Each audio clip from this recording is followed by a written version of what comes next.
The fluorescent lights in the branch administrator's office hummed with a low, persistent frequency, and Nia Carter, a 34-year-old black single mother who had worked 10 years as a certified nursing assistant at Vanguard Care, stood on the cheap gray carpet while the man across the desk prepared to turn one understaffed night into a professional death sentence.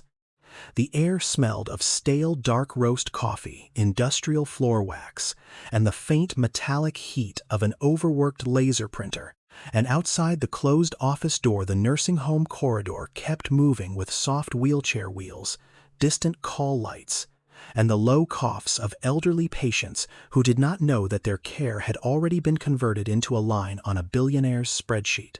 Across the faux mahogany laminate desk, Richard Vance did not look up immediately because he wanted silence to do some of the work for him, and the sharp clack of his keyboard sounded almost ceremonial as he typed inside a building owned by Vanguard Capital Partners, the private equity firm founded and controlled by Grant Voss, a billionaire healthcare investor whose $500 million sale depended on clean staffing records, low labor costs, and a story in which no one like Nia was allowed to contradict the ledger. Vance was only the facility administrator, but he carried himself like the local mouthpiece of Voss's money, dressed in a dark wool suit that absorbed the harsh overhead light, while his silver watch flashed every time his hand moved toward the manila envelope on the desk. Finally, Vance stopped typing without closing the laptop, reached out with a perfectly manicured hand, and slid a thick brown envelope across the polished laminate until it stopped 2 inches from the edge, perfectly parallel to the blotter, as if even the accusation against her had been measured with corporate discipline. "Patient neglect," Vance said, his voice flat and sterile, as if he were reading inventory from a warehouse shelf rather than accusing a mother of abandoning vulnerable adults. "You abandoned your post on the 3rd floor between 0200 and 0400 hours. The digital time cards show you were not at the nurse's station. The internal incident log shows Mrs. Gable attempted to ambulate unassisted and fell, and Vanguard is terminating your employment effective immediately while forwarding this incident report to the State Board of Nursing." Nia did not let her anger rise into the room, because black women who spoke precisely were too often called hostile by people who had already decided not to listen, and she kept her shoulders square while looking at the envelope whose crisp edges contained a termination letter, a photocopy of the digital time card, and a fabricated incident report that could cost her the job she needed for her daughter's surgery. "There were not 3 of us, Mr. Vance," Nia said, her voice low enough to make him lean forward and steady enough to make the lie in his file sound even colder. "There was only me on that floor with 30 patients. Because the agency nurses did not show up after Vanguard cut their hours to save $12,000 a week, and when Mrs. Gable's bed alarm triggered, I was in room 312 holding her upright because there was no one else in the hallway to help me lift her." Vance sighed with a small, practiced leak of boredom, picked up a cheap black pen, and tapped it once against the desk before answering in the calm voice of a man who understood that official records could be used like handcuffs. "The Vanguard payroll screen shows 3 staff members clocked in. The internal payroll software billed the state Medicaid program for 3 CNAs. The cameras confirm you left the primary observation zone, and Vanguard Capital Partners did not acquire this facility to tolerate insubordination or false narratives. So sign the acknowledgement of termination, Nia, and do not make this harder on yourself than it already is." He pushed the pen toward her until the plastic clicked against the laminate, and in the small space between the pen and the envelope, Nia saw her whole life arranged like a trap, and the bank account with $812, the $4,000 deposit due Friday, the cochlear implant surgery scheduled for her 4-year-old daughter, Maya, on the 14th of next month, and the terrifying knowledge that if she signed the paper, the record would say she had abandoned patients who had actually been abandoned by billionaire cost-cutting. A cold sweat gathered beneath the collar of her navy scrub top, but she reached into the deep pocket of her scrub pants instead of reaching for the pen. and her fingers found the worn black spiral-bound notebook she carried on every night shift. The cover was frayed at the corners, the cardboard had softened from years of friction against her hip, and when she placed it beside the manila envelope, the dull thud of paper on laminate felt smaller than a slammed door but heavier than every threat in the room. "I did not abandon my post," Nia said, and the quietness of her voice forced Vance to listen to each word instead of hiding behind his keyboard. "I provided direct physical care. I documented every call light and every turning schedule. I documented the exact time Mrs. Gable's bed alarm triggered. And if you want to fire me, you will have to explain to the state board why Vanguard billed Medicaid for 3 people when the physical reality of the 3rd floor only had 1. Vance's posture stiffened as his eyes dropped to the notebook, and the casual arrogance on his face hardened into calculation while the fluorescent lights hummed above them and a wheelchair rolled somewhere beyond the office wall. "Put the notebook away," he said, his voice losing the polished surface of management and revealing the ugly pressure beneath it. "You are confusing your personal little diary with official company records. Because the digital system is the legal record, your handwriting is not, and a person in your position should be very careful before accusing a company owned by Grant Voss of fraud."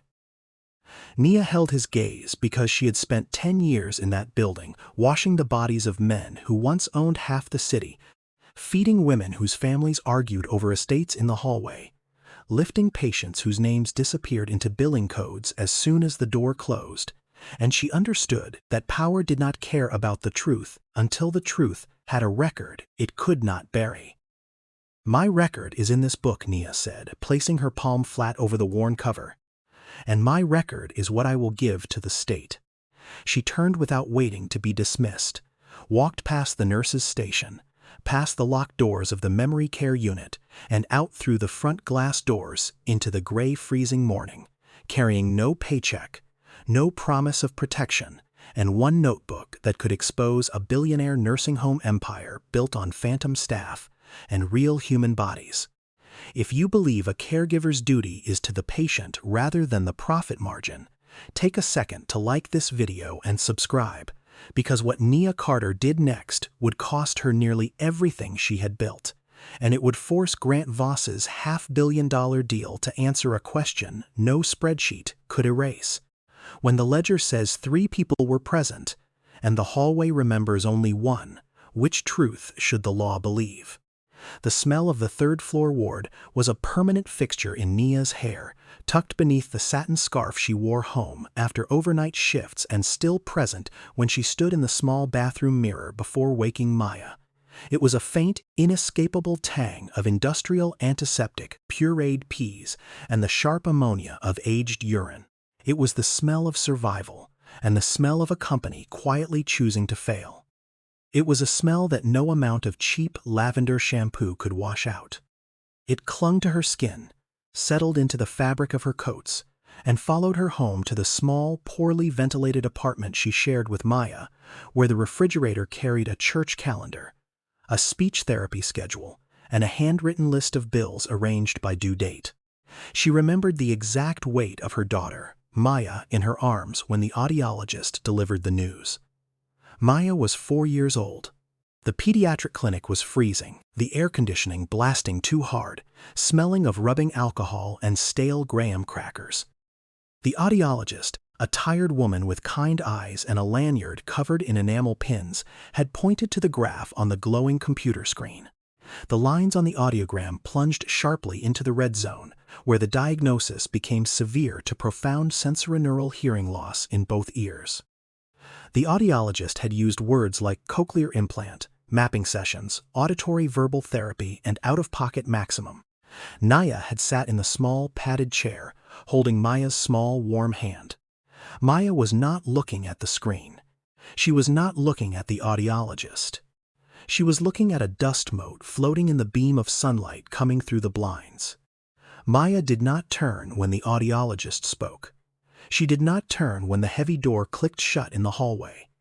She only turned when Nia stepped directly into her line of sight and gently tapped her shoulder. The out-of-pocket cost for the bilateral surgery, The internal processors, the hospital fees, and the subsequent mapping sessions was $80,000. Nia had stood in the parking lot after the appointment. The asphalt was hot, radiating the summer heat. She held the estimate printed on glossy, heavy paper. The numbers were printed in a crisp, black font that looked entirely too clean for the devastation they represented. $80,000. She was working double shifts at Vanguard Care. Her feet ached with a dull, constant throb that radiated up her calves into her lower back. Her hands were cracked from the industrial hand soap required by the facility. She was calculating the exact cost of the surgery, the balance in her savings account, the interest rate on the personal loan she would have to take, and the exact number of extra shifts she needed to work to cover the deposit. She knew the exact sound of Maya's world. It was a muffled, distant place.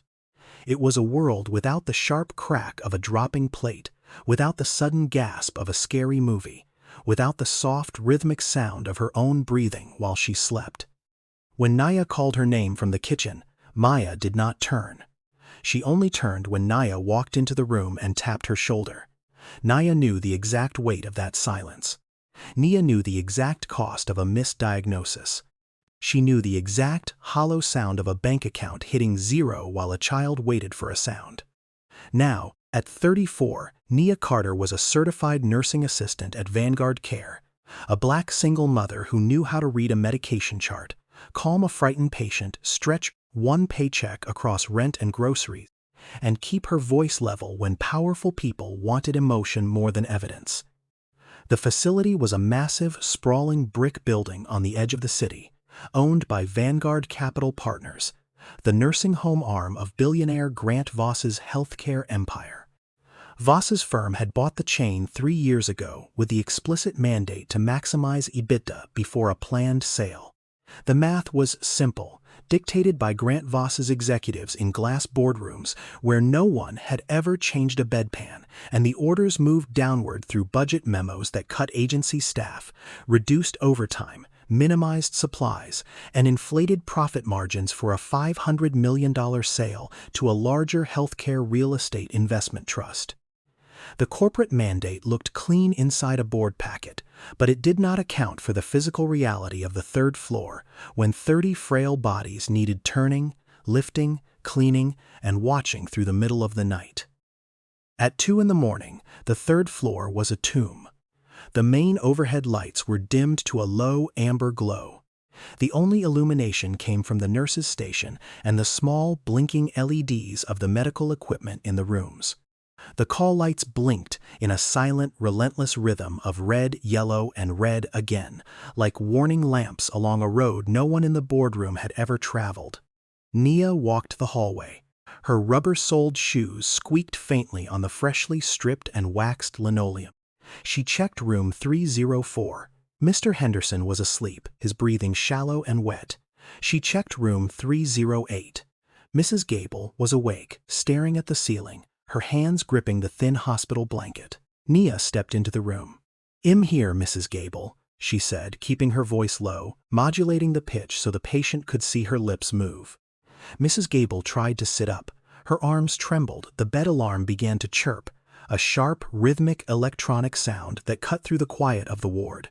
Nia moved quickly, her hands finding the patient's shoulders, stabilizing her. "I've got you. Let's get you positioned."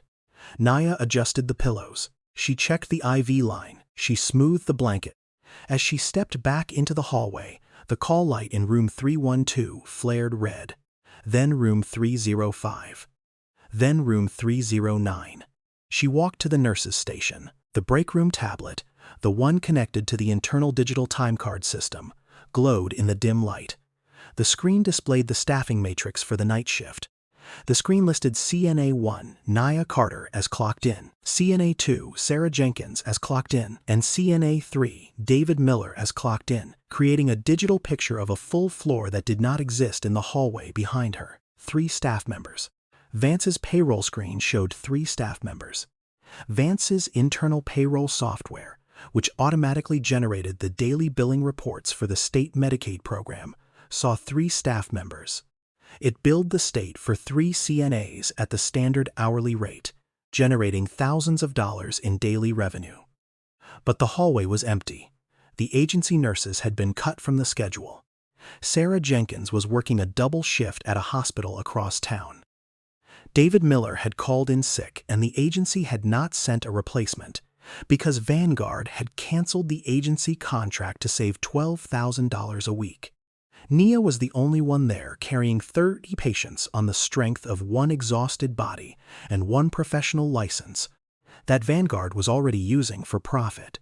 She pulled her small, spiral-bound notebook from her pocket. The cover was soft, the cardboard worn smooth by months of friction against her leg. She clicked her pen against the side of the notebook and let that small sound mark the beginning of the record. 0214. Mrs. Gable attempted to ambulate. Assisted alone. 0222. Mr. Henderson incontinent. Changed alone. 0230. Call light in room 312. Responded alone. 0245. Mrs. Gable bed alarm triggered. Repositioned alone. She wrote it all down. Her handwriting was small, precise, and perfectly legible. She did not write it for the company. Vanguard did not care about her notebook. She wrote it for herself. She wrote it for the record that no one else in the building wanted to create. Because when you are the only one left in the dark, the only thing that proves you were there is the ink on the page. Her lower back screamed in protest as she bent over to pick up a dropped washcloth. The pain was a sharp, hot line that radiated down her left leg. She ignored it. She had to finish the 2 a.m. turning schedule.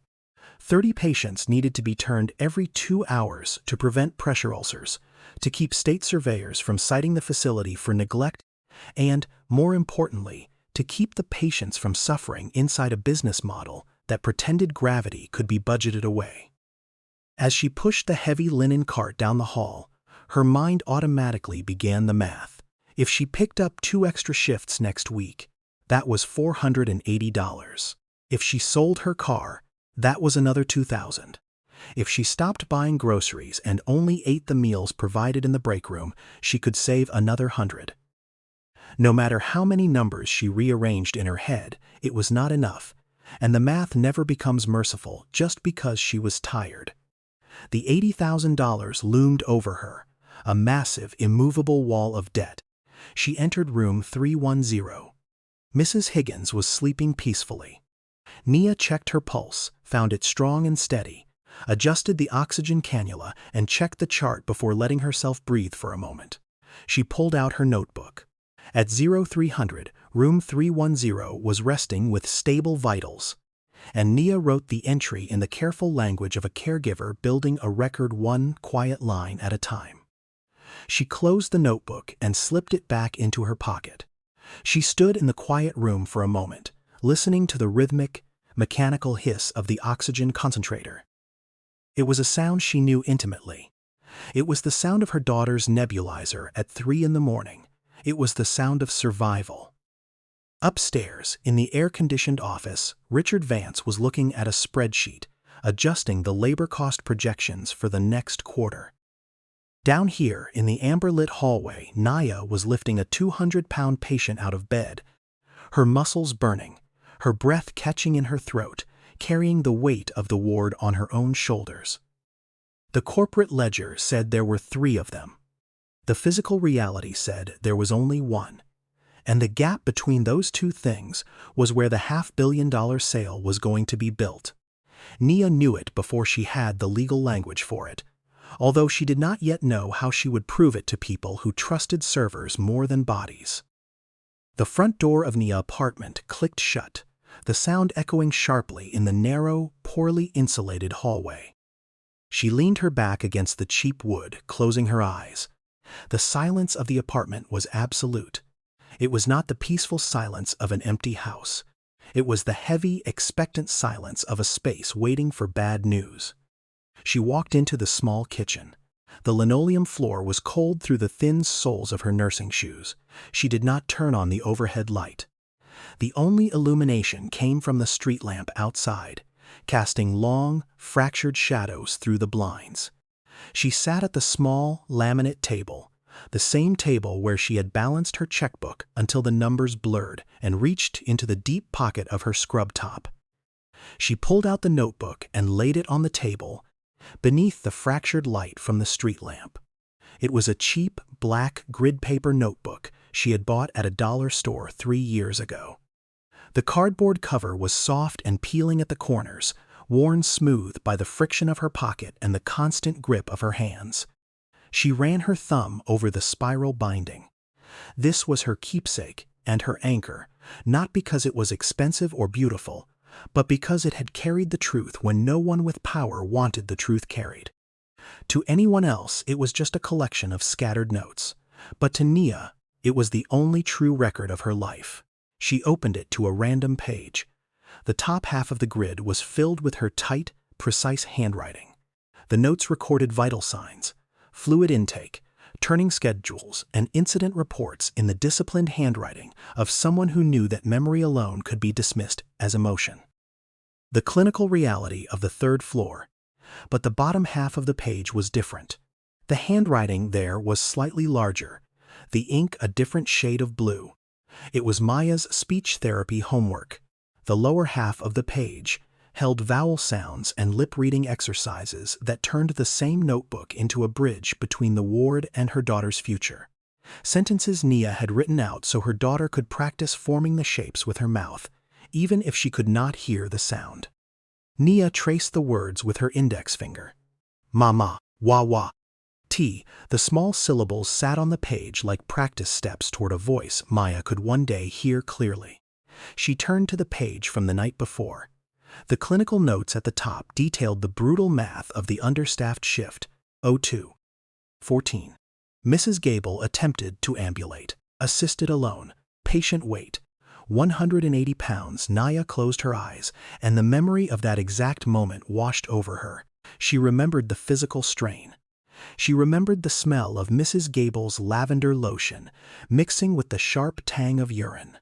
She remembered the exact angle of her own spine as she wrapped her arms around the woman's waist, bearing the dead weight, her boots slipping slightly on the freshly waxed floor.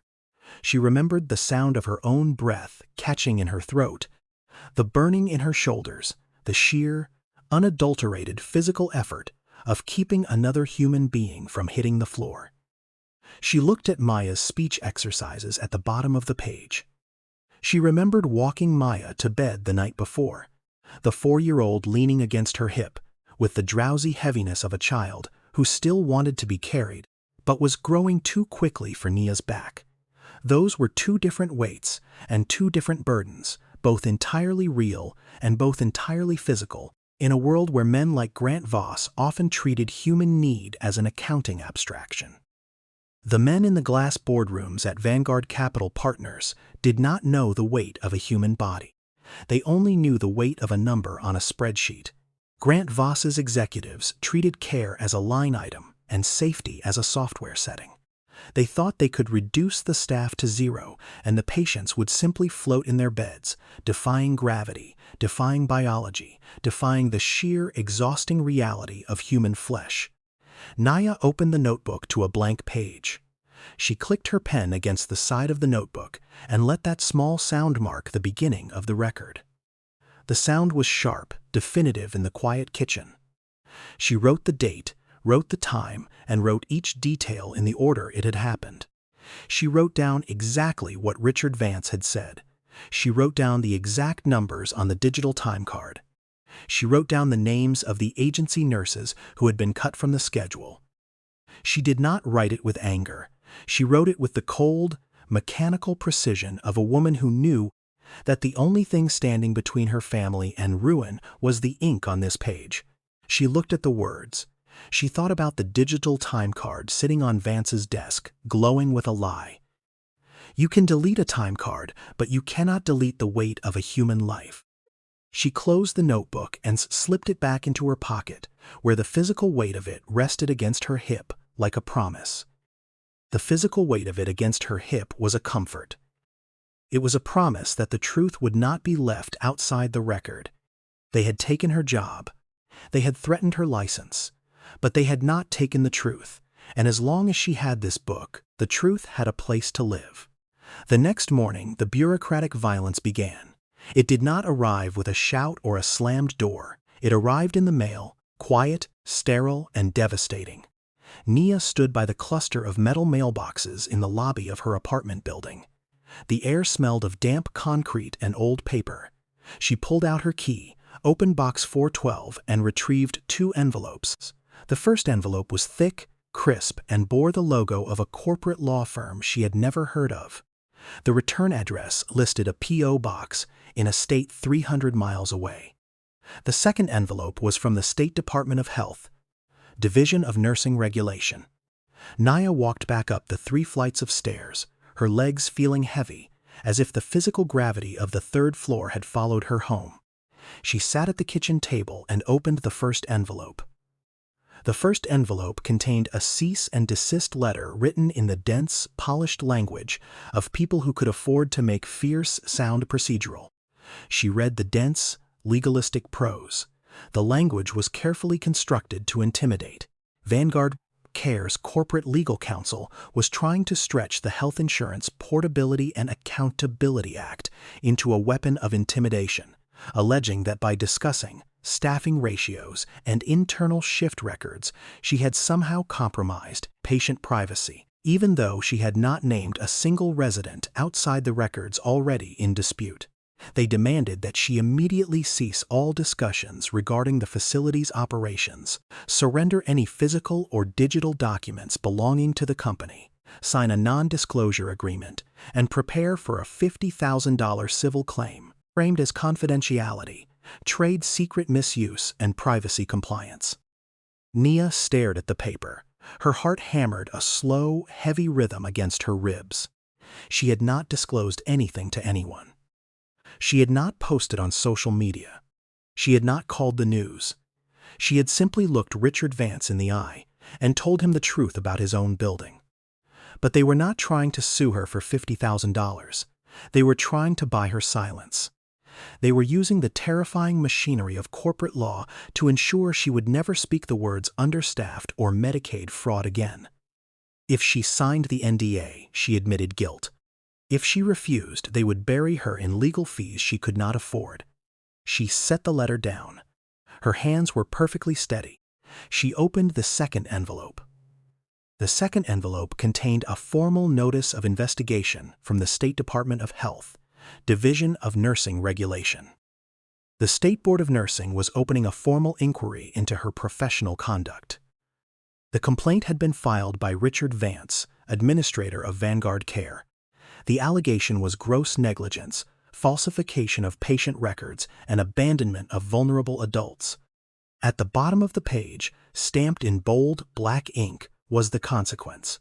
Her certified nursing assistant credential had been placed on an emergency compliance hold pending review, which meant the public registry would flag her as under investigation, and most licensed facilities would refuse to put her on a patient care floor until the board cleared her name.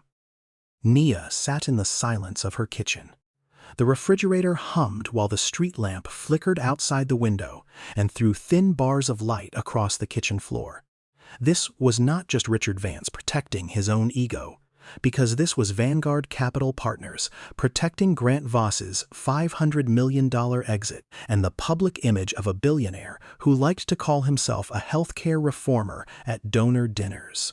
Grant Voss's private equity firm was preparing to sell the chain.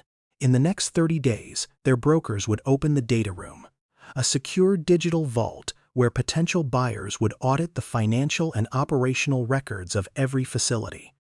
If a buyer saw a pattern of Medicaid billing discrepancies, the valuation would drop. If a buyer saw a whistleblower claiming the staffing ratios were fake, the deal could collapse. Vance was not just firing her. He was neutralizing a liability.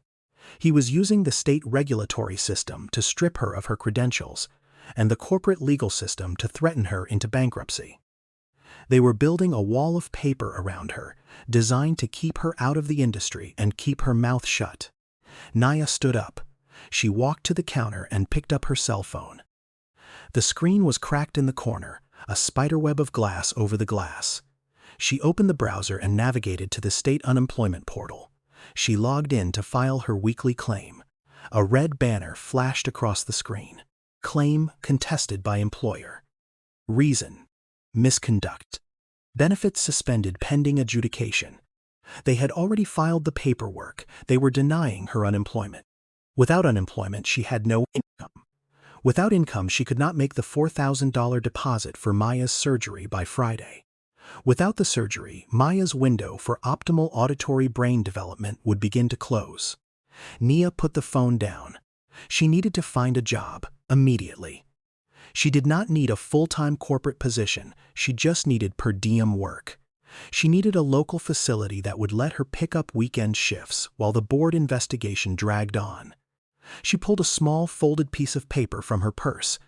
It was a list of local healthcare facilities she had compiled over the years. She dialed the number for Oak Ridge Rehabilitation, a highly rated, nonprofit nursing home on the south side of the city. She knew the director of nursing there, a woman named Sarah who had always respected Nia's clinical skills. The phone rang 3 times before Sarah answered. Oak Ridge Nursing, Sarah speaking. Sarah, it's Nia Carter, Nia said, keeping her voice level, stripping away the exhaustion. I'm calling to see if you have any per diem CNA shifts available for the weekends. I'm looking to pick up some extra hours. There was a pause on the line. The background noise of the nurse's station faded as Sarah presumably stepped into a quieter room. Nia, it's good to hear from you. Let me pull up your file in our registry. Give me 1 second. Nia heard the rapid clicking of a keyboard. She stared at the peeling paint on her kitchen wall. Nia, Sarah said, her voice dropping, losing its previous warmth. I'm looking at your profile here. It says, you're currently under a clinical compliance hold.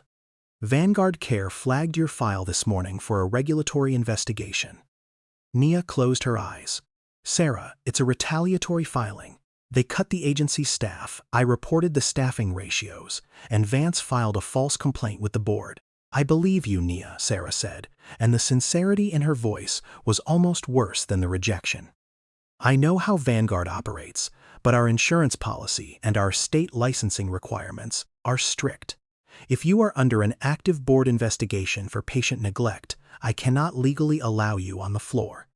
If the board finds against you and you were working here, our facility could be cited for employing a caregiver whose registry was restricted or under investigation. I can't risk our license. I understand, Nia said, keeping her voice flat because if she let one crack show, the whole morning might pour through it. I'm so sorry, Sarah said. If the hold is lifted, call me back. But until then, I can't bring you on site. Thank you, Sarah, and I hope you have a safe shift. Nia hung up the phone and placed it gently on the counter, as if careful movement could keep the rest of her life from breaking. She walked to the small bedroom she shared with Maya. The room was dim, the curtains drawn against the morning sun. Maya was sitting on the floor, surrounded by wooden blocks. She was stacking them with intense, quiet focus. She did not look up when Nia entered. She did not hear the soft click of the door closing. Nia sat on the edge of the bed. She watched her daughter's hands. Maya's small fingers adjusted a red block, aligning it perfectly with a blue one. The physical precision, the quiet determination. Nia reached into her pocket and pulled out the black grid paper notebook. She held it in her lap. Vanguard Capital Partners thought they had won. They thought they had isolated her. They thought they had used the weight of their corporate infrastructure to crush a single mother into silence. They thought she would take the cease and desist, accept the license suspension, and quietly disappear into the ranks of the unemployed, too broken and too broke to fight a billionaire-backed private equity firm. They were wrong in the specific, dangerous way powerful people become wrong when they mistake silence for surrender. Nia opened the notebook to the very first page. She looked at the dates. She looked at the names of the agency nurses who had been quietly removed from the schedule over the last 6 months. She looked at the timestamps of the digital time cards that did not match the physical reality of the ward. They had placed her credential under an emergency compliance hold, blocked most healthcare employers from clearing her for patient care, and threatened her with a lawsuit large enough to bankrupt a family already living week to week. But in their rush to erase her, they had made a fatal miscalculation. They had assumed she was the only one who had been paying attention. They had assumed that because they controlled the digital ledger, they controlled the truth. Nia clicked her pen. She turned to a fresh page. She wrote down the name of the corporate law firm that had sent the cease and desist. She wrote down the exact time Sarah from Oak Ridge Rehabilitation had told her about the compliance hold. She wrote down the name of the state unemployment clerk she needed to call. She was no longer just a nurse documenting patient care. She was building a case, and she was going to make them read every single word.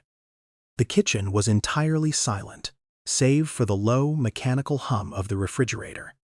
Nia sat at the laminate table, staring at the glowing screen of her cracked cell phone. The banking app displayed a balance of $812.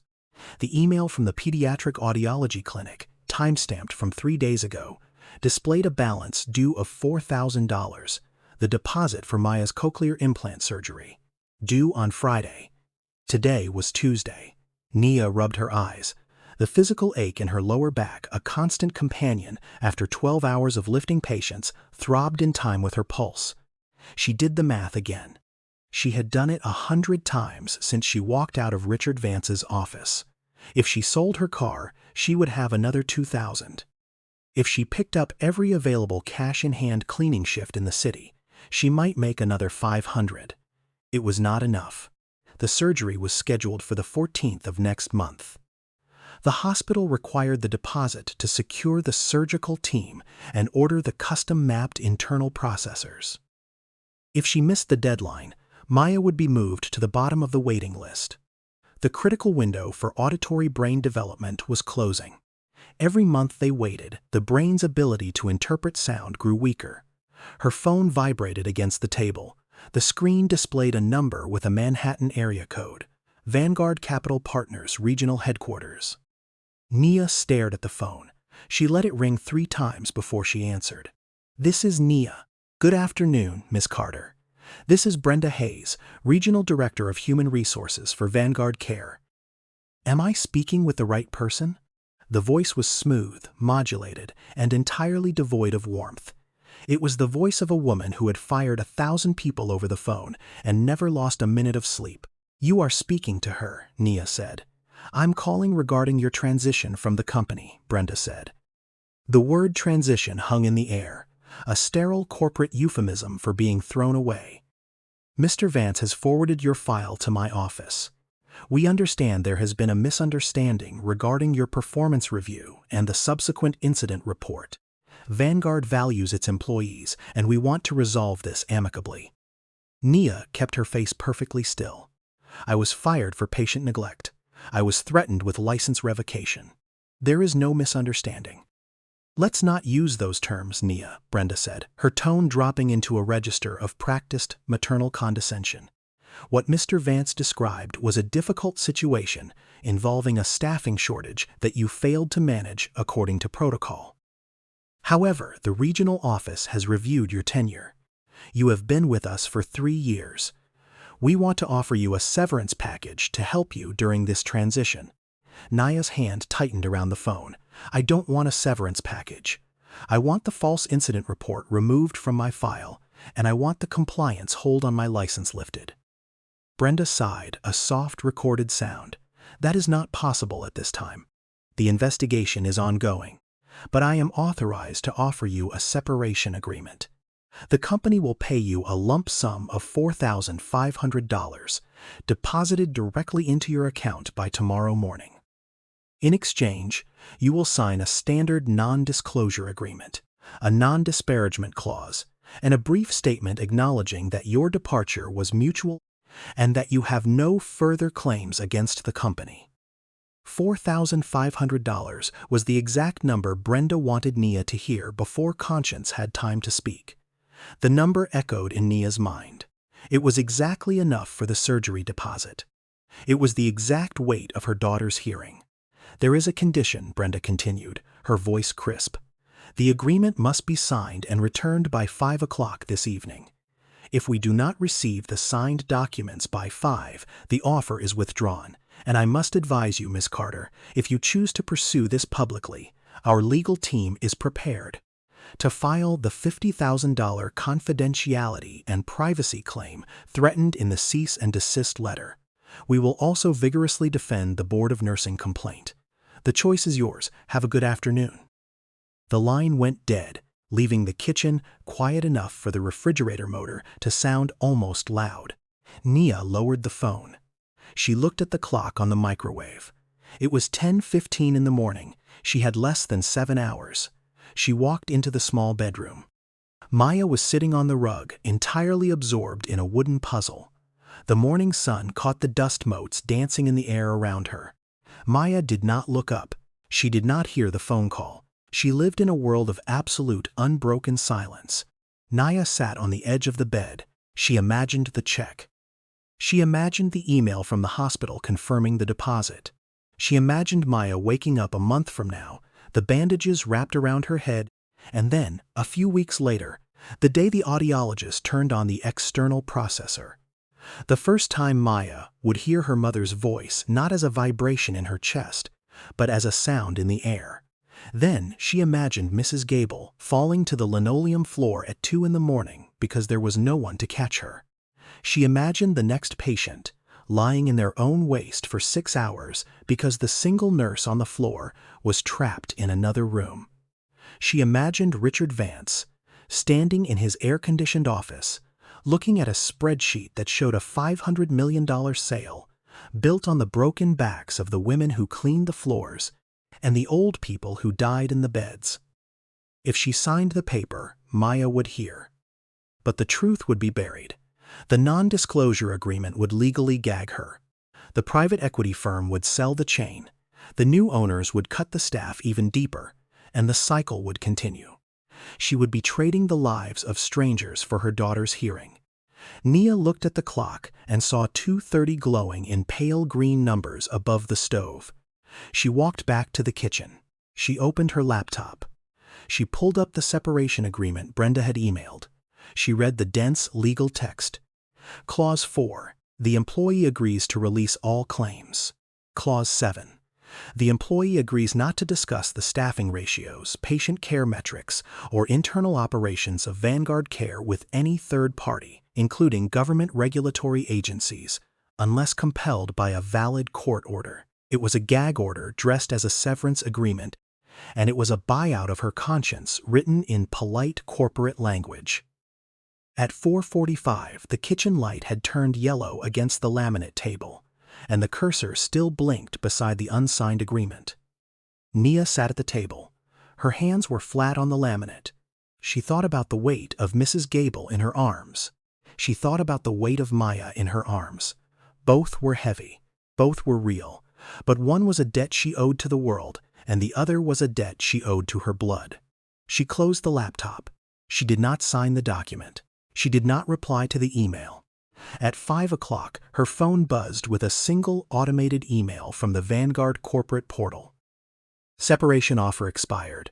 She was at zero. She had no job, no practical clearance to work in patient care, and no unemployment check. She had $812, and her daughter needed to hear the world. She had chosen the truth, and the truth had not paid a single bill.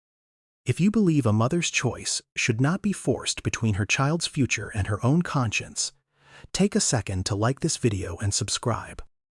Because Nia was about to find out that when you have nothing left to lose, you can start building a case with the things they forgot to take away. The next morning, Nia did not put on her scrubs. She put on a pair of dark slacks, a white blouse, and a cheap black blazer she had bought at a thrift store for a funeral 3 years ago. She pinned her hair back. She looked in the mirror. She looked tired, but her eyes were clear. She took the bus downtown to the legal aid office. The waiting room smelled of damp wool, stale coffee, and anxiety. There were 20 people sitting in plastic chairs, clutching manila folders, staring at the scuffed linoleum floor. Nia took a number and sat down. She waited for 3 hours. When her number was finally called, she was ushered into a cramped office that smelled of old paper and toner. Across the desk sat a young public interest lawyer named Julian. He had dark circles under his eyes and a stack of files teetering precariously on the corner of his desk. Julian listened to Nia's story without interrupting. He looked at the termination letter, the cease and desist, and the notice of investigation from the Board of Nursing. He flipped through the pages of her small, spiral-bound notebook. "It's a classic retaliation playbook," Julian said, leaning back in his chair. "They fire you, they threaten your license, they offer you a severance NDA to buy your silence, and when you refuse, they try to bleed you dry with legal threats. They are protecting a corporate sale. If the buyers see a pattern of Medicaid fraud and understaffing, the valuation drops. You are a liability." "I know," Nia said, "but how do I prove it? The digital time cards show 3 people. The internal cameras are gone. It's my word against their software." Julian tapped his pen on the desk.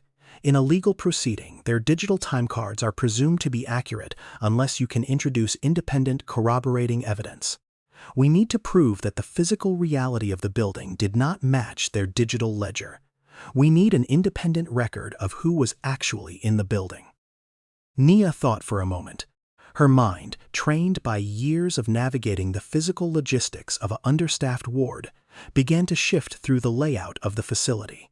The digital time cards are managed by Vanguard's corporate payroll server, but the physical security system is different. The building is a leased medical facility. The main doors, the medication rooms, the secure memory care wings after hours, those are controlled by a third-party security vendor. Sentinel Facility Services. Julian looked up, interested. "Does Vanguard have direct access to the Sentinel server?" "No," Nia said. "Vance gets a monthly summary report for fire marshal compliance, but the raw data, the actual badge swipe logs for every door, every timestamp, that sits on Sentinel's local server. If I was the only one who swiped into the third-floor secure ward between midnight and 6 in the morning for 40 nights, the Sentinel logs will prove it. The digital time cards can say 3 people were there, but the physical door will only open for 1. That is exactly the kind of independent corroboration we need," Julian said. "But there is a problem. We haven't filed a lawsuit yet. We don't have a subpoena. If Vanguard realizes what you are looking for, they will call Sentinel and have the data purged. They will claim it was a routine server migration. The evidence will be gone." Nia felt a cold knot form in her stomach. "So we can't get it." "We can't get it today," Julian corrected. "But we can put them on notice. In civil litigation, there is a concept called spoliation of evidence.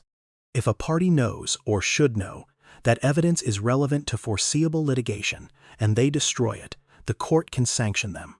We can't force Sentinel to hand over the logs yet, but we can send a formal letter demanding they preserve them.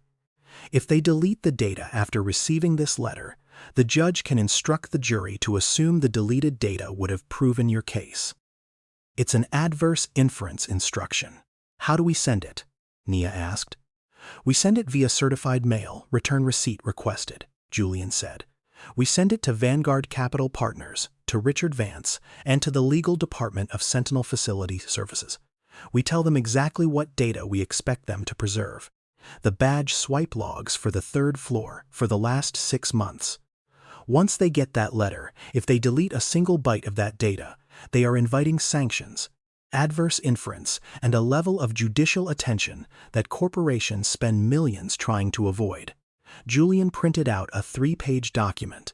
He slid it across the desk. "Read it. If you are sure, you take it to the post office. You pay for the certified mail. You keep the green receipt cards. That is your first piece of legal armor." Nia read the document. The language was dense, but the instruction was clear. Notice of preservation of evidence. Demand to preserve electronic and physical records.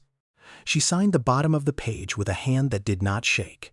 10 minutes later, Nia was standing in line at the United States Postal Service. The office was bright, loud, and smelled of packing tape and cardboard. She held the 3 certified mail envelopes in her hands. They were heavy, thick, with the weight of the demand. When it was her turn, she handed them to the clerk. The clerk weighed them, printed the labels, and ran them through the machine. The machine whirred and clicked, stamping each envelope with a unique tracking number and printing the green return receipt cards. "That will be $22.40, the clerk said. Nia handed over a 20 and a 5. She took the green cards and placed them carefully into her purse. She walked out of the post office and stood on the concrete sidewalk. The city noise washed over her. Buses braking, horns honking, people talking on their phones. It was a loud, chaotic, indifferent world. She had not won anything today. She still had $812. She still did not have a job. Maya's surgery deposit was still unpaid. The Board of Nursing was still investigating her. Richard Vance was probably sitting in his office right now, looking at a spreadsheet, believing he had crushed her. But as Nia touched the green receipt cards in her purse, she felt a shift in the ground beneath her feet. She had laid a tripwire made of postage, timestamps, and procedure. Vanguard Capital Partners and Sentinel Facility Services now had legal, documented proof that they were on notice. The digital time cards were their weapon, but the physical badge logs were the shield. If they tried to erase the truth now, they would be leaving a footprint in wet concrete. Nia walked to the bus stop. She did not know how she was going to pay for the surgery. She did not know how she was going to fight the Board of Nursing. But she knew one thing. They had tried to erase her from the ledger. But she had just forced them to acknowledge her existence in the legal record. And Nia Carter was only beginning to turn her notebook into a case that powerful people could not fold shut. The physical reality of starting over did not look like a triumph. It looked like a bucket of industrial degreaser and a microfiber mop. Since her credential was trapped under a compliance hold, Nia could not work in a licensed healthcare facility. She could not touch a patient. She could not wear scrubs. So she took a job cleaning private residential homes in the affluent suburbs across the river. It was cash work, under the table, paid at the end of each day, in $20 bills that smelled like lint and bleach. Her knees ached constantly. Her hands were cracked and bleeding from the harsh chemicals. But the work was solitary, and it left her mind free to build the case. She needed numbers. Richard Vance had a digital ledger that lied.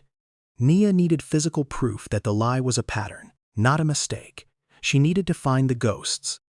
The digital time cards claimed that Sarah Jenkins and David Miller, two agency nurses, were on the 3rd floor on the night of October 12th. Nia knew for a fact they were not there. Sarah was working a mandatory double shift at a hospital 40 miles away, and David was at home with the flu. But Nia could not just say it. She needed them to say it. She found Sarah at a diner off Interstate 95 on a Tuesday afternoon. The booth smelled of stale fryer oil and old coffee. Sarah looked terrible. Her eyes were red-rimmed, her scrub top wrinkled. She was 26, but in the harsh fluorescent light of the diner, she looked 40. "I can't do this, Nia," Sarah said, staring at her cold cup of coffee. Her hands were shaking. "Vance called me yesterday. He asked why I was talking to you. He said if I signed any affidavits for legal aid, he would report me to the board for falsifying my own time cards. He said he'd bury me." Nia reached across the laminate table. She did not offer comfort. She offered the black grid paper notebook. She opened it to a page marked with a blue sticky tab. "Look at the date, Sarah," Nia said, her voice low, steady, devoid of panic. "October 12th, the digital time card says you clocked in at 7 p.m. and clocked out at 7 a.m., but I have the shift charge schedule from the hospital across town. You were in the ICU. You charted meds at 8 p.m., 11 p.m., and 2 a.m. You were not on the 3rd floor. If Vance reports you, you just hand the board the hospital's ICU logs. He is bluffing. He needs you to be scared so you stay quiet." Sarah looked at the notebook. She traced the hospital schedule Nia had meticulously copied from a public registry. The shaking in her hands slowed. "If I sign a statement," Sarah whispered, "they will fire me. I have student loans. I have a lease." "If you don't sign," Nia said, "Mrs. Gable falls and breaks her hip because there is no one to catch her, and Vanguard sells this building for $500 million based on a lie. You are a nurse, Sarah. Take the oath again, just on paper." Sarah closed her eyes. A single tear tracked through the makeup on her cheek. She reached into her purse, pulled out a pen, and signed the affidavit Julian had drafted. That affidavit was the first piece of corroboration. and Nia knew she needed at least 3 to establish a pattern that could survive corporate denial. Finding David Miller took 2 weeks. He had moved, changed his number, and was ignoring emails.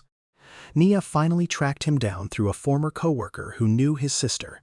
She stood on the porch of a small, peeling duplex in the rain, holding a manila envelope. When David opened the door, he looked at her with a mixture of guilt and anger. "You're getting us all fired," he said, not opening the door fully. "I'm getting us our licenses back," Nia replied. She handed him the envelope. Inside was his own pay stub from the auto parts store where he worked part-time, proving he was there on the nights.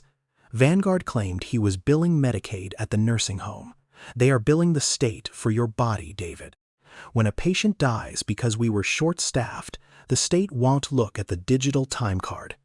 They will look at the physical reality. And the physical reality is that you weren't there. Sign the paper, or they will use you as the fall guy for the billing fraud." He stared at her for a long time before reaching for the pen, and the silence between them carried the fear of everyone who had ever been made disposable by a company with lawyers. By the end of the month, Nia sat at her small kitchen table. The apartment was quiet. Maya was asleep in the next room, the green light of the baby monitor casting a soft glow on the wall. Nia opened the thick 3-ring binder she had assembled. This was her measurable growth. This was the physical weight of the truth. 14 specific dates where the digital time cards billed Medicaid for 3 staff members. 3 sworn affidavits from the agency nurses, proving they were not in the building. 42 pages of cross-reference schedules, hospital logs, and pay stubs. And at the very front, the certified mail receipt for the preservation letter, sent to Sentinel Facility Services. She ran her hand over the binder. It was heavy. It was not a magic wand. It had not paid the $4,000 deposit for Maya's surgery. Her bank account was still hovering near zero. The Board of Nursing was still investigating her. But the binder was a map. It showed exactly where the digital ledger and the physical reality collided. Now she needed someone with the authority to look at it without flinching. If you believe that the truth is built in the quiet, exhausting hours when no one is watching, take a second to like this video and subscribe. Because Nia was about to find out that when you corner a $500 million empire, they do not surrender. They burn the building down. The escalation did not come with a dramatic confrontation in the hallway. It came with the sharp, authoritative knock on her apartment door at 7 in the morning. Nia was in the kitchen, cutting toast into small squares and setting a cup of milk beside Maya's speech therapy worksheet when the knock echoed through the small space. She wiped her hands on a towel and opened the door. A man in a cheap, ill-fitting suit stood in the hallway. He held a thick, legal-sized envelope. He did not smile. He did not introduce himself. "Are you Nia Carter?" he asked, holding the envelope high enough for her to see the law firm's name before he said another word. "Yes, I am," she said.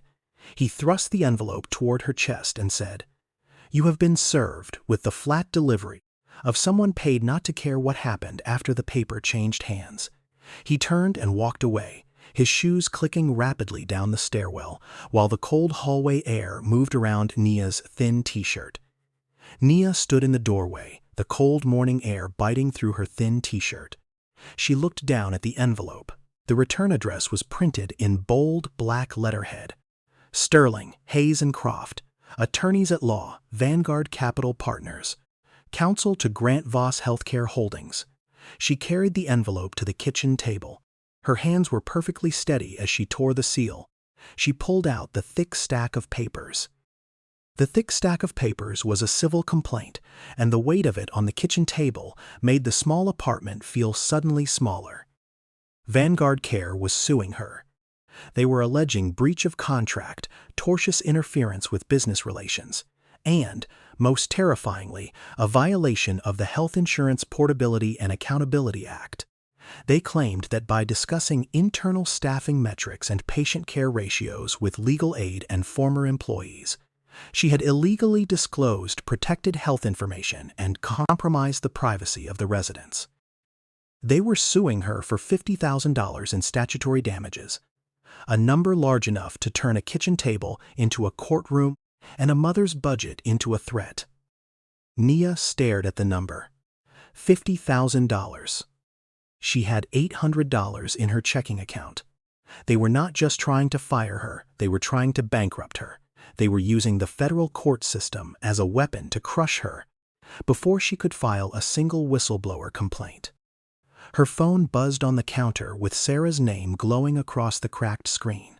Nia answered with Sarah's name already in her throat because she could feel the next piece of the case beginning to tremble. "Nia, I'm sorry." Sarah's voice was a ragged whisper. She was crying. "I can't do it. I have to pull my affidavit. Vance called me last night.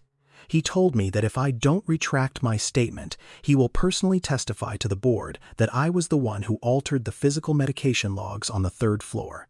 He said he has the digital backups to prove it. Nia, I can't lose my license. I have a baby. I'm so sorry." The line went dead, leaving the kitchen quiet enough for the refrigerator motor to sound almost loud. Nia lowered the phone. The kitchen was entirely silent, save for the hum of the refrigerator. They had found the leak. Vance had realized that the preservation letter was not a bluff. He knew she was building a case. And instead of backing down, he had gone on the offensive. He was suing her for $50,000 to drain her resources, and he was terrorizing her witnesses to destroy her evidence chain.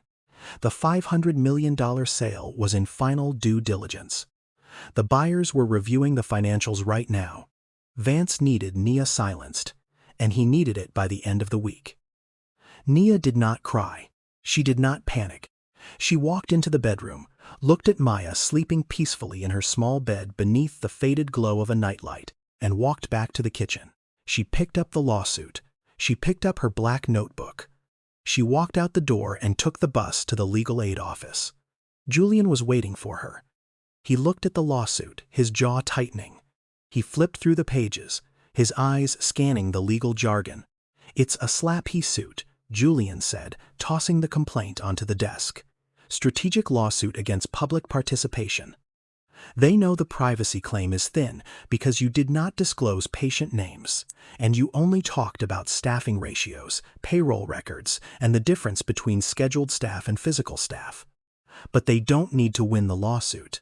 They just need to make the discovery process so expensive and terrifying that you drop your whistleblower complaint and sign their NDA. Sarah pulled out, Nia said, her voice flat. Vance threatened to frame her for altering medication logs. Shez retracting her affidavit. Julian rubbed his temples. That's bad. Without the affidavits from the other nurses, we only have your personal notebook. It's corroborating, but it's not definitive. A judge might say it's hearsay. But I have the preservation letter, Nia said. I sent it to Sentinel. The badge swipe logs are still on their server. Julian looked up, his eyes narrowing. He pulled his laptop toward him and started typing rapidly. Let's check the docket. If Vance is this panicked, he's going to try to sanitize the building before the buyers sign the final paperwork. He clicked a few times, accessing a public county records portal, then switched to a specialized property management database. Nia, Julian said, his voice dropping. Look at this. He turned the laptop screen toward her. It was a work order ticket from Sentinel Facility Services, the third-party security company. The ticket was dated yesterday. Work order. Routine server migration and data purge. Location. Vanguard Care, Branch 42, Reason. Hardware upgrade and legacy data cleanup. Nia stared at the screen. They are deleting the logs. They are trying to, Julian corrected. They submitted the work order to Sentinel yesterday morning. But look at the timestamp on the preservation letter we sent. He pulled up the scanned image of the green certified mail receipt. The postal stamp was dated 3 days ago. Vanguard had received the legal demand to preserve the badge swipe logs 3 days before they submitted the work order to delete them. They just created a textbook spoliation problem, Julian said. A cold, hard smile touching the corners of his mouth. They knew litigation was foreseeable. They received a formal legal demand to preserve the data, and they scheduled a purge anyway. Nia looked at the screen. The physical weight of the moment settled over her. Vanguard thought they were erasing her. They thought that by suing her for $50,000 and scaring her witnesses, they had won. They thought they could just wipe the server and sell the building. But by trying to erase the logs after receiving the preservation letter, they had walked into a trap of their own making. "File the motion," Nia said, her voice quiet, sharp as a scalpel. "File the motion for spoliation. Let them explain to a federal judge why they deleted the door logs after I told them not to." Julian nodded. "I'll draft it today. But Nia, be ready. When they realize the deletion is on the public record, they are going to stop playing games. They are going to come at you with everything they have." Nia stood up. She picked up her black notebook. She felt the worn cardboard against her palm. "Let them," she said. "I'm tired of playing by their rules." The hearing room in the county courthouse did not look like a place where $500 million was going to die. It looked exactly like what it was. A tired, underfunded room built in the 1970s, smelling of damp wool, old paper, and the faint metallic tang of overheating copy machines. The fluorescent lights overhead hummed with a low, persistent frequency. Nia sat at the plaintiff's table. She was wearing her only good suit, a dark navy blend she had bought at a consignment store 5 years ago for a previous funeral. The shoulders were slightly too broad, but the fabric was clean and her posture was rigid. Beside her, Julian was organizing a thick stack of pleadings. Across the aisle sat the legal team for Vanguard Capital Partners. There were 3 of them. They wore suits that cost more than Nia's car, and they carried leather briefcases that looked like they had never been set on a dirty floor. The lead attorney, a man named Croft with silver hair and a voice like crushed velvet, was reviewing his notes with an expression of profound boredom. To him, this was not a fight for justice. It was a nuisance. It was a line item. It was a problem to be settled for $50,000 and a non-disclosure agreement. Judge Harrison, a woman with reading glasses on a chain and a reputation for zero tolerance for corporate games, took the bench. The bailiff called the room to order. Croft stood up first. He did not look at Nia. He looked at the judge. "Your Honor, the defendant is here to move for a dismissal of the plaintiff's claims and to compel the plaintiff to answer discovery regarding her alleged violations of HIPAA. Furthermore, we oppose the plaintiff's motion to compel the production of third-party security logs. Those logs are the proprietary information of Sentinel Facility Services, and they are entirely irrelevant to the internal payroll disputes of Vanguard Care." Julian stood up. He did not look bored. He looked like a man who had not slept in 48 hours, but his eyes were entirely clear. "Your Honor, the security logs are not irrelevant. They are the only independent physical record of who was actually inside the secure ward on the 3rd floor.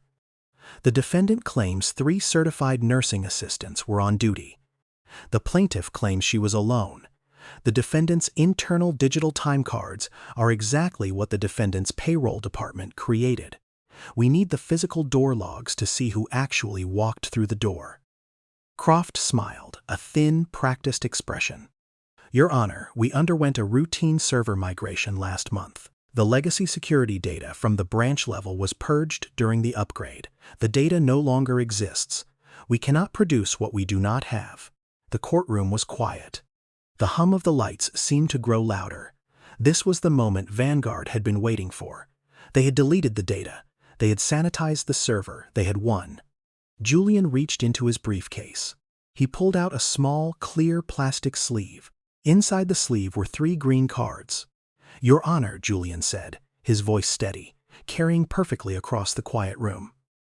"I would like to enter into evidence plaintiff's exhibits A, B, and C.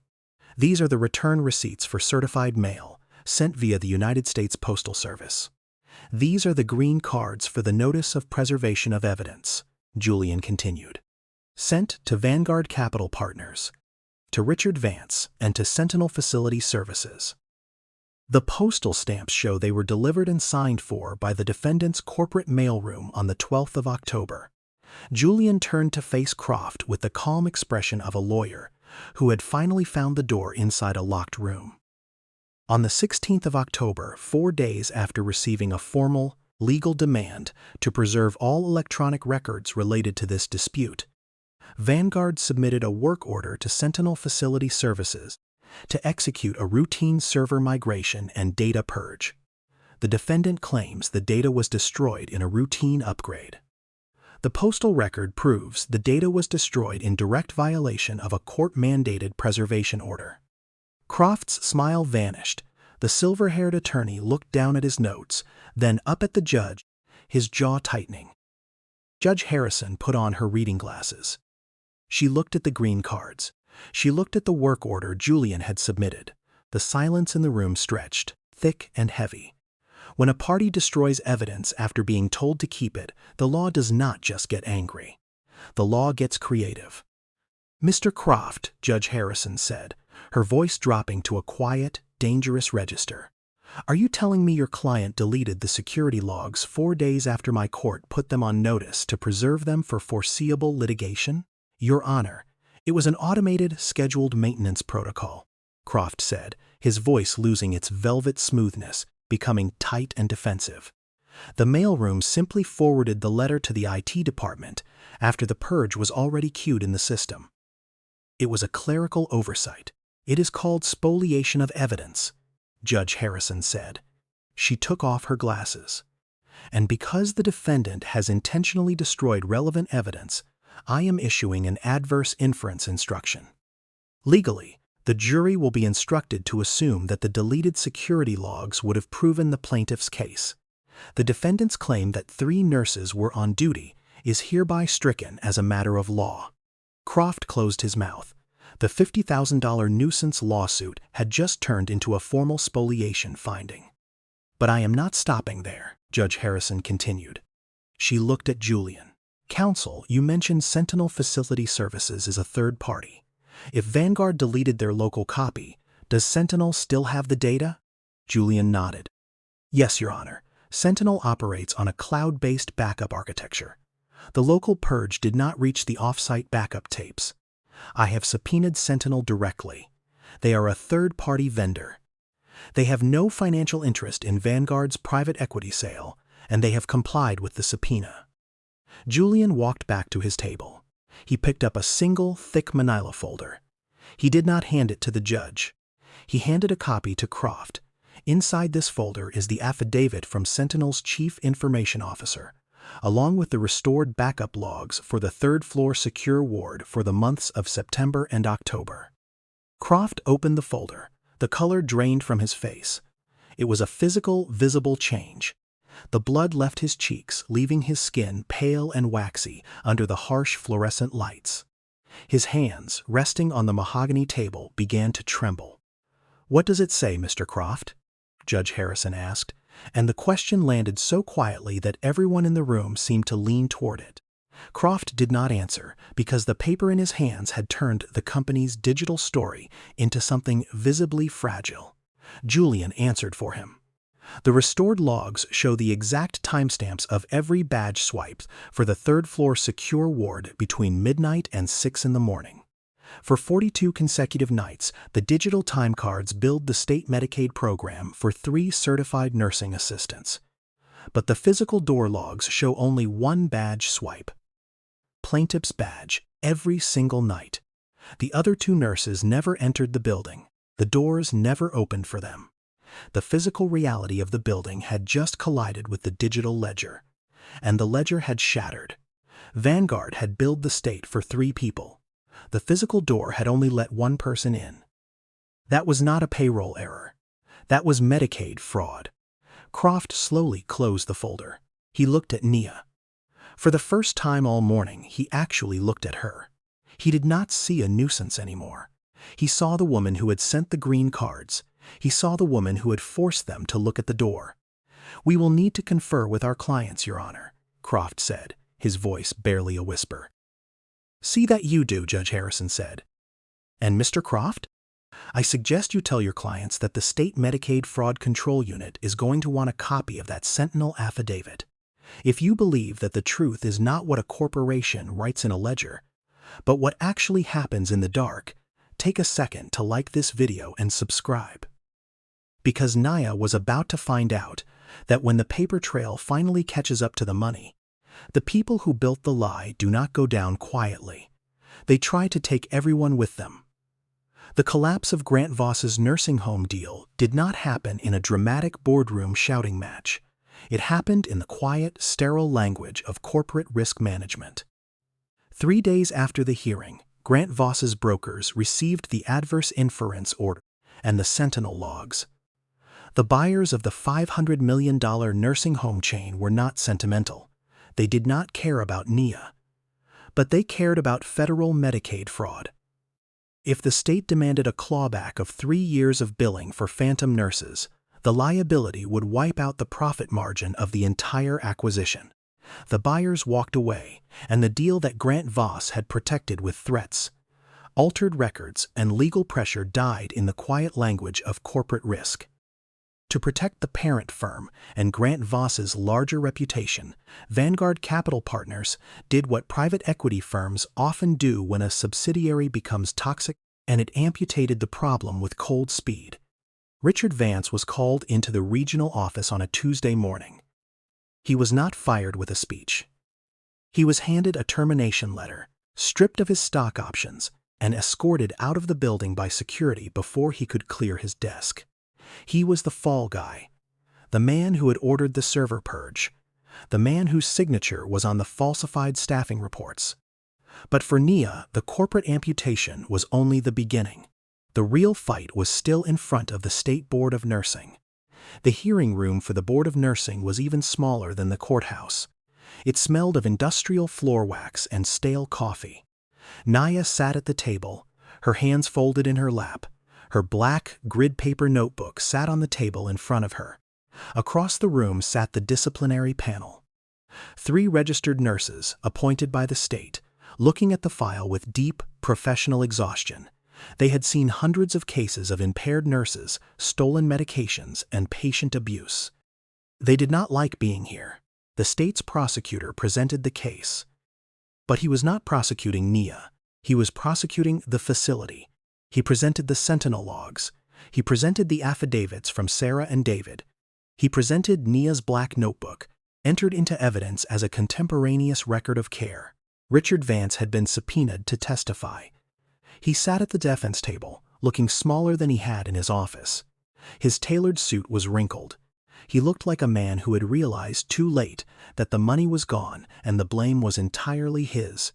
The lead panelist, a severe woman with graying hair and 30 years of ICU experience, looked down at Vance over her reading glasses. "Mr. Vance," she said, her voice sharp and clinical, "the physical security logs confirm that Ms. Carter was the sole documented caregiver on the 3rd floor for 42 nights. Yet you filed a complaint with this board accusing her of patient abandonment, claiming she left her post while 2 other CNAs were present. Did you falsify the staffing matrix to bill Medicaid for phantom employees?" Vance swallowed hard. His eyes darted to his lawyer, but his lawyer was staring at the table, carefully avoiding eye contact with the panel. "I was following corporate directives regarding labor optimization," Vance said, his voice hollow. The digital time cards reflected the scheduled staff. "The digital time cards," the panelist interrupted, her voice dropping to a dangerous whisper, "were a fiction. The physical doors do not lie. You used this board, and you used the state's regulatory authority to retaliate against 8 nurse who was physically holding patients up because your corporation stole the staff to inflate a profit margin." The panelist closed the file. The sound of the cardboard cover hitting the table was final. "The board finds the allegations against Nia Carter to be entirely without merit," the panelist announced. "Her license is fully reinstated, effective immediately. Furthermore, we are referring the staffing and billing discrepancies to the Department of Health for a comprehensive audit of the facility's Medicaid claims." Vance stood up. He looked at Nia. He opened his mouth, perhaps to offer an apology, or perhaps to offer some final, pathetic excuse about the realities of business. Nia did not let him speak. She stood up. She picked up her black notebook. She looked at Vance, her eyes clear, steady, and entirely devoid of the fear he had tried to install in her. "You thought the ledger was the only truth," Nia said. Her voice was low, quiet, but it carried to every corner of the small room. "You thought because you controlled the software, You controlled the reality. But you cannot delete a footprint, Mr. Vance. The door only opened for me, and now the state is going to count every single empty room." She turned and walked out of the hearing room. She did not look back. Waiting for her in the hallway was Julian. He was holding a thick, legal-sized envelope. He looked tired, but the corners of his mouth were turned up in a rare, genuine smile. "We got it," he said, holding the envelope with the exhausted relief of someone who had watched paper do what anger could not. He handed her the envelope. Nia opened it right there in the hallway. Inside was a formal letter from the State Board of Nursing, clearing her name and restoring her credentials. Below that was a formal letter from Vanguard Care's new court-appointed compliance monitor. It stated that her personnel file had been expunged of all disciplinary actions, all false incident reports, and all notes regarding the board investigation. It was a formal, written correction of her employment record, and at the bottom of the envelope was a check. It was not a settlement for millions of dollars. It was not a bag of quiet money to make her go away. It was a check for her back pay for the unpaid overtime and for the statutory damages awarded under the state's Whistleblower Retaliation Act. It was exactly $4,800. It was exactly enough to pay the deposit for Maya's surgery, with $800 left over to buy groceries for a month. Nia stared at the check.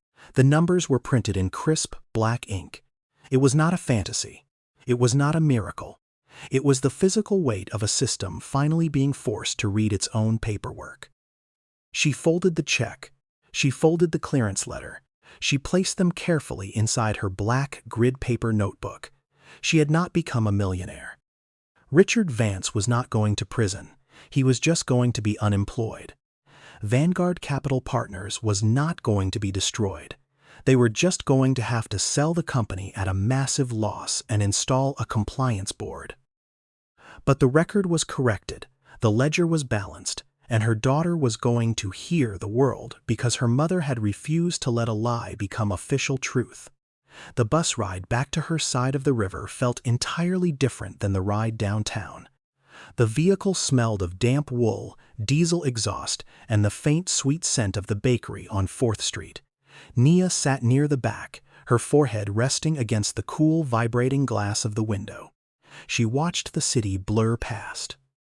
The glass towers of the financial district gave way to the brick facades of the commercial zone, which eventually dissolved into the low-slung, vinyl-sided apartment buildings of her neighborhood. She was physically exhausted.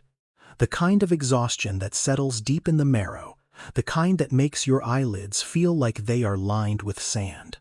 She had not slept more than 3 hours a night in 6 weeks. Her lower back throbbed with a dull, persistent ache, a permanent reminder of the physical toll of the 3rd floor. But as she watched the familiar, cracked sidewalks roll by, she realized something strange. Her hands, resting in her lap, were not shaking. For the first time in over a month, the crushing, suffocating weight in her chest had lifted. It had not been replaced by joy, or triumph, or a fairy tale sense of victory. It had been replaced by something much quieter and much more valuable. What she felt was space, the fragile and almost unfamiliar room between one breath and the next. It was breathing room, and it was the ability to look at tomorrow without seeing a cliff edge, waiting at the end of the day.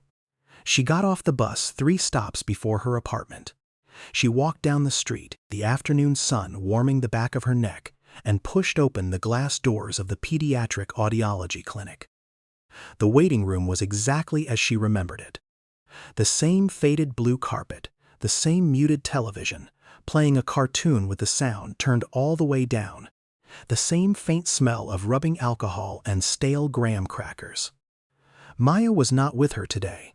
She was at the free community daycare center down the street, a temporary arrangement Nia had made while she fought the board of nursing.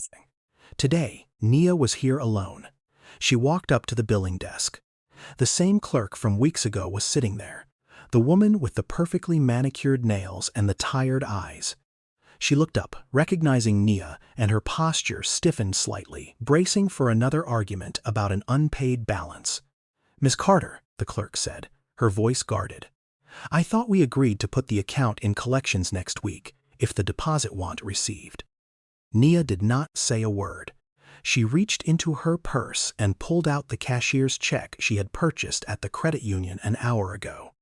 She had deposited the Vanguard back pay check, waited for the mandatory hold to clear, and requested the cashier's check this morning. She slid the piece of paper across the counter and watched the clerk's eyes move from the name to the amount. The clerk looked down. She adjusted her glasses. She read the name on the check, then read the amount. $4,800. She looked back up at Nia, her expression shifting from guarded to confused, and then, slowly, to something resembling respect. "This covers the surgical deposit, the internal processor mapping, and the first 3 months of auditory therapy," the clerk said, her voice softer now. "You want a receipt?" "Yes," Nia said, "and I want the date of surgery confirmed in writing so the promise does not live only in someone's screen." The clerk nodded. She turned to her keyboard. The rhythmic clacking of the keys filled the small space. Then the receipt printer whirred to life. It was a sharp, mechanical, beautiful sound. The printer spit out a small, crisp piece of thermal paper. The clerk tore it off, stamped it with the clinic's official blue ink, and slid it across the counter. Nia picked up the receipt. She looked at the date. Next month, Maya's window for optimal auditory brain development was still open. The clock was no longer ticking backward, it was ticking forward. "Thank you," Nia said, touching the receipt with the care of a person holding proof instead of hope. She turned and walked out of the clinic. She stepped back into the sunlight, holding the small piece of paper. She did not cry. She did not look up at the sky. She simply folded the receipt carefully, placed it inside her black grid paper notebook, and began the walk home. That evening, the apartment was quiet. Maya was asleep in her bed, her breathing deep and even. Nia sat at the small laminate kitchen table. The single overhead light cast a warm, yellow glow over the surface. She opened the black notebook beneath the kitchen light and smoothed the page with the side of her hand. She turned past the clinical notes from the 3rd floor. She turned past the turning schedules, the vital signs, the incident reports. She turned past the names of the agency nurses who had been erased from the digital ledger. She turned to the very last blank page. She picked up her pen. She clicked it. The sound was sharp and definitive in the quiet room. She wrote the date, wrote the time, and wrote each detail in the order it had happened. Then she wrote the final entry in the same careful hand she had used on the 3rd floor. 0800. Maya's surgery is scheduled. The deposit is paid. The Board of Nursing has cleared my name. The Vanguard ledger has been corrected. She stared at the words. She thought about Richard Vance, sitting in his air-conditioned office, believing that the digital time card was the only truth that mattered. She thought about the private equity brokers, looking at their spreadsheets, believing they could reduce human labor to a line item and make the physical reality disappear. They had tried to erase her. They had tried to delete the physical footprint of her labor, her exhaustion, and her care. They had tried to scrub the server, burn the cameras, and bury the truth under a mountain of corporate legal threats. But they had forgotten one fundamental rule of the physical world, and the rule had been waiting for them in every hallway, every door log, and every lifted patient. You can delete a camera, but you cannot delete a footprint. You can scrub a server, but you cannot erase the weight of a human body. You can alter a digital ledger, but you cannot change the fact that the door only opened for one person. Nia closed the notebook. She ran her hand over the worn, peeling cardboard cover. This book was no longer just a tool for survival. It was an archive. It was a monument to the invisible labor of the women who clean the floors, who turn the patients, who hold the fragile pieces of the world together in the dark hours of the night. She stood up and walked to the small closet in the hallway. She pulled down a plastic storage bin. Inside were the artifacts of her life as a single mother, fighting a $500 million empire. There was the stack of past-due medical bills. There were the green certified mail return receipts. There was the separation agreement she had refused to sign. There was the back pay check stub. She placed the black notebook gently into the bin, right on top. She closed the lid. She did not need to carry it in her pocket anymore. The record was safe. The ledger was balanced. 2 weeks later, Nia stood in the break room of Oak Ridge Rehabilitation, where the coffee was weak, the linoleum was scuffed, and the ordinary noise of a safe shift sounded almost beautiful. It was a nonprofit facility on the south side of the city. It did not have the gleaming marble lobbies of the Vanguard chain. The linoleum was scuffed and the walls were painted a faded, institutional green. But the air smelled of clean laundry and actual, hot food from the kitchen. She was wearing her scrubs. Her CNA badge was clicked to her chest, the plastic catching the light. The compliance hold was gone. Her registry was clean, her credential was active, and the compliance hold that had made employers afraid to touch her file was gone. Sarah, the director of nursing, walked in. She looked at Nia and smiled, a genuine, warm expression that reached her eyes. Floor 3 needs a 2-person assist for a bariatric transfer in room 312, Sarah said. You're up. Nia nodded and said, I am on it, already reaching for gloves as the old rhythm of work returned without the taste of fear. She walked down the hallway. Her rubber-soled shoes squeaked faintly on the floor. She entered room 312. Mr. Henderson was sitting on the edge of the bed, looking anxious. He was a large man, and moving him required precision and physical strength. Standing on the other side of the bed was David, a young CNA Nia had worked with during her per diem shifts before the Vanguard lawsuit. He gave her a quick nod. Are you ready on the gait belt? David asked from the other side of the bed. I am ready, Nia said, planting her feet the way experience had taught her. They moved in sync. They were not rushed. They were not panicked. There were no blinking red call lights ignored in the hallway because there were enough staff to answer them. There was no fear of a patient falling because there were 2 pairs of hands to catch them. On 3, Nia said, and her count moved steadily through 1, 2, and 3 as both caregivers lifted together. They lifted. Mr. Henderson shifted his weight and they guided him smoothly into the reinforced wheelchair. It was a heavy lift, but it was a shared lift. Nia's lower back did not scream in protest. Her shoulders did not burn. She locked the brakes on the wheelchair and adjusted Mr. Henderson's footrests. Are you comfortable, Mr. Henderson? She asked, while adjusting the blanket across his knees.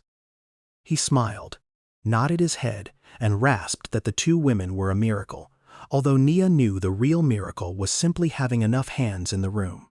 Nia smiled back. She looked at her hands. The skin was still dry from the industrial soap, but the cracks were healing. She looked at David, who was wiping down the bed rails. This was not a fairy tale in which suffering turned into sudden wealth, because she was not a millionaire. She did not own the building, and she did not sit on a board of directors. She was still a certified nursing assistant. She still made $22 an hour. She still had to budget carefully for groceries, and she still had to take the bus to work. But she was safe enough to work without being framed, and she was respected enough that her notes, her hands, and her judgment had room to matter. And when she reached into her pocket, she felt the small, folded thermal receipt from the audiology clinic. Next month, her daughter would hear the world, and Nia would be there to hear it with her. We are often told that justice is a grand, sweeping thing. We are taught to look for it in the dramatic speeches of movie judges, in the sudden, miraculous interventions of wealthy saviors, or in the massive, life-changing lottery checks that erase all our problems in an instant. But for the people who actually hold the world together, justice almost never looks like a grand gesture from above. Justice is not a billionaire like Grant Voss feeling a sudden pang of pity and writing a check to make a problem go away. Because justice is the quiet, exhausting, unglamorous process of forcing a powerful institution to read its own paperwork until the lie can no longer stand. Justice is a green certified mail receipt, a restored server backup, a corrected employment record, and the simple, profound act of making the powerful acknowledge the physical reality of the people they tried to erase. A black single mother's duty is not to absorb the failures of a profit-driven ledger. And Nia's duty was never to make Grant Voss's sale comfortable by carrying his company's lie in silence. Her duty was to her child, to her patient, and to the truth. And sometimes the most radical thing a person can do is simply refuse to let a lie stand uncorrected on a piece of paper. If this story stayed with you, leave a like and subscribe. There are more stories here about ordinary people who refuse to let money rewrite the truth. Before we go, I want to leave you with a question. When a corporation offers you a quiet settlement to hide a public harm, and your family is desperate for the money, what matters more to you? The check they offer, or the record they correct? Let me know your thoughts in the comments below. Take care of yourselves and take care of each other.